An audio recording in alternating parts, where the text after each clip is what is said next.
तब से आज तक ये अपमान करते रहते हैं।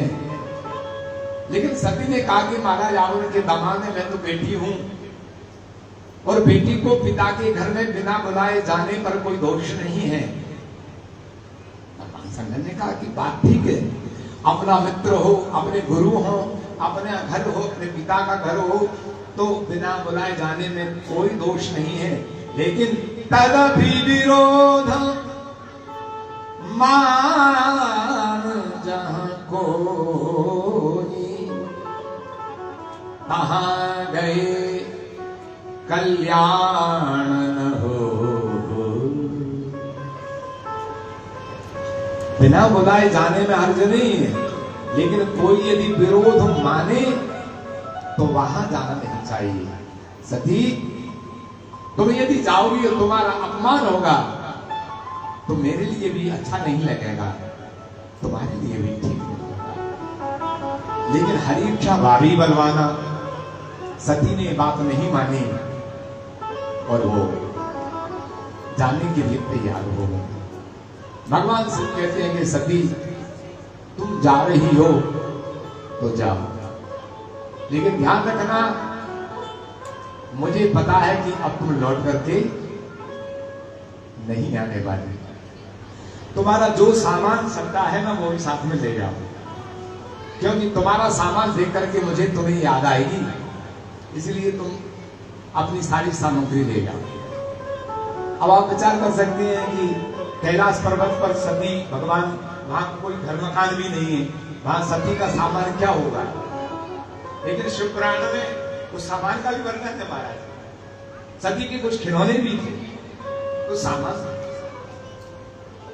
तो सारा सामान एक पोटली में साथ में कर दिया।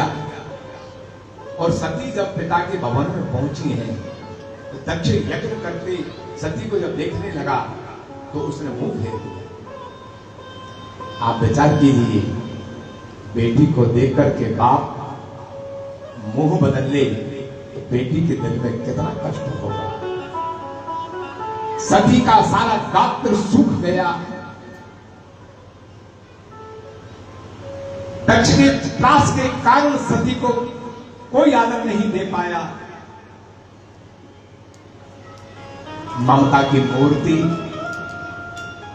सती की मां सती से मिली, बहनें मुस्कुराती हुई मिली। मां का दिल रो पड़ा सती को देखकर। गोद में बैठ गई सती, मां रो रही है, सती रो रही है। सती ने कहा कि मां, एक बेटी के लिए पिता का घर कितना आदरणीय होता है, लेकिन वो अपने घर में आए और पिता उससे मुख से भी ना बोले तो बेटी को कहा जाना चाहिए। हमारे देश की बेटियां धन्य हैं जो अपने पिता की संपूर्ण संपदा को छोड़कर, जिस तरह से एक चिड़िया एक ढेर सारे अनाज के भंडार में से केवल अपने मुख में 2 दाने दबा करके छोड़ करके उड़कर चली जाती है, ऐसे भारत की बेटियां अपने पिता की सारी संपदा को छोड़कर पति के घर चली जाती हैं। उन्हें कोई अपेक्षा नहीं रहती, और यदि अपेक्षा रहती है तो केवल इतनी कि जब वो कभी वो मायके आए और पिता मुस्कुराकर के बोल जाए, भैया मुस्कुराकर बोल जाए, भाभी मुस्कुराकर बोल जाए, माता मुस्कुराकर बोल जाए, तो मानो बेटी ने सब कुछ खोया होगा पुनः पा लिया है, ऐसा भाव होता है। मां, आज मुझे अपने घर में ही यदि इज्जत नहीं मिलेगी तो बताओ अब मैं लौट करके जाकर के करूंगी क्या। भगवान भूल भावन भोलेनाथ मेरे पति हैं, पति देवता होता है,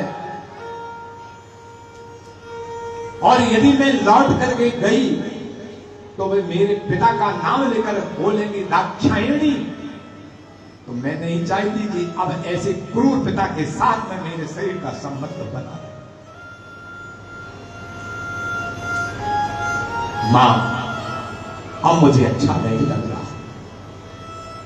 सती को बहुत समझाया, कहा बेटी मंगल की इस घड़ी में ऐसा क्रोध नहीं करना चाहिए, लेकिन लिखा तेरे मंदिर पे। सती ने दक्ष के यज्ञ में जाकर के देखा